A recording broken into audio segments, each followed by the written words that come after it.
एक आदमी की सनक और बौखलाहट ने इस देश को उस कगार पर लाकर आज खड़ा कर दिया है कि हमारी पहचान पर सवाल उठ रहा है, हमारे नाम पर फप्तियां कसी जा रही हैं, सोशल मीडिया में और मीडिया में जोक्स चल रहे हैं, चुटकुले बनाए जा रहे हैं इंडिया और भारत को लेकर। यह आपकी सनक और आपकी नफरत का नतीजा है मोदी जी। मुझे पता है कि आप इंडिया से डरते हैं, मुझे पता है कि आप अपने विपक्ष से नफरत करते हैं, लेकिन हमसे नफरत करते तो आप दुश्मनी देश से निभाने लगे। इस देश को हम लोग अपनी मां कहते हैं और मां के नाम के साथ खिलवाड़ कौन करता है? आपने तो वो दुष्कर्म भी करके दिखा दिया। इस देश में एक संविधान है और उस संविधान के आर्टिकल 1 ने हमें पहचान दी है भारत की, हमें पहचान दी है इंडिया की। और आपके ये जो कुत्सित प्रयास है हमारी पहचान के साथ खिलवाड़ करने का, वो असल में इस संविधान को बदलने के आपके दुष्कर्म का नतीजा है। आप चाहते हैं कि आप बाबा साहेब का बनाया हुआ ये संविधान बदल दीजिए, लेकिन ऐसा हो नहीं पाएगा, क्योंकि आप भी जानते हैं और मैं भी जानती हूं कि राज्यसभा में आपके पास 2/3 बहुमत नहीं है, तो आप संविधान बदल नहीं पाएंगे। तो ये शगुफा क्यों छोड़ा गया?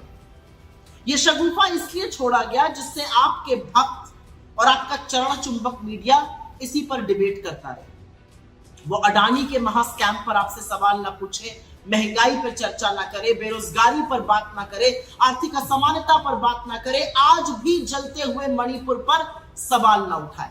इसलिए आप रह रहकर एक एक शगुफा छोड़ते रहते हैं। लेकिन क्योंकि आपने भारत और इंडिया का शगुफा छोड़ ही दिया है, तो 2-4 बातें कह देती हूँ। 100 रुपए का पेट्रोल इंडिया भी खरीद रहा है, 100 ही रुपए का पेट्रोल भारत भी खरीद रहा है। आटे पर जीएसटी आपने इंडिया के लिए भी लगाई है और भारत के लिए भी लगाई है। बेरोजगारी से इस देश का युवा इंडिया में भी जूझ रहा है और भारत में भी जूझ रहा है। आर्थिक असमानता से लोग त्रस्त है इंडिया में भी और लोग त्रस्त है भारत में भी। जलते हुए मणिपुर को देखकर इंडिया भी कांप उठता है और जलते हुए मणिपुर को देखकर भारत की आत्मा भी सिहर जाती है।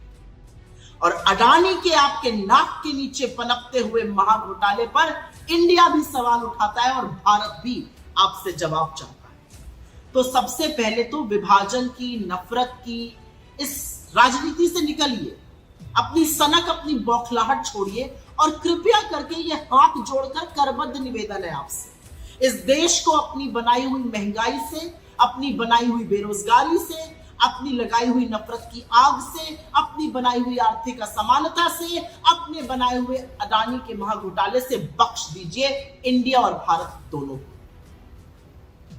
और आप किससे मुकाबला करने चले हैं? आप इंडिया बनाम भारत करिएगा। अरे हम वो लोग हैं जहां पर हमारे नेता ने 4000 किलोमीटर इस देश के पैदल नाप दिए कन्याकुमारी से कश्मीर, जिससे कि भारत जुड़ा रहे। भारत जोड़ो यात्रा आपको जवाब है आपकी नफरत और आपकी कुत्सित राजनीति का। और जब हम कहते हैं जुड़ेगा भारत और जीतेगा इंडिया, तो आपकी बौखलाहट, आपकी घबराहट स्वाभाविक है। भारत माता भी हमारी है, इंडिया भी हमारा है, क्योंकि आप लोगों ने और आपके पूर्वजों ने तो ना इंडियन इंडिपेंडेंस की वॉर लड़ी और ना भारत की स्वाधीनता संग्राम में देने का योगदान किया। आप तब भी अंग्रेजों के साथ खड़े थे और तब भी कंस्पिरेसी करते थे। आज भी इस देश के 140 करोड़ लोगों के खिलाफ आपके ये जो प्रयास हैं वो कंस्पिरेसी है, वो साजिश है, वो षड्यंत्र है लोगों के खिलाफ, लोगों को उनके मुद्दों से विमुख रखने का।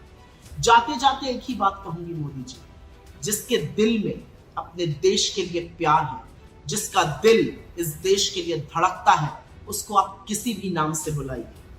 उसका दिल, उसका ज़मीर हिंदुस्तान के लिए है, इंडिया के लिए है, भारत के लिए। और ये असलियत ना आप समझ सकते हैं ना आप बदल सकते हैं, क्योंकि आप एक घबराए, बौखलाए, डरे हुए और सन की तानाशाह से ज्यादा अब कुछ नहीं रहे।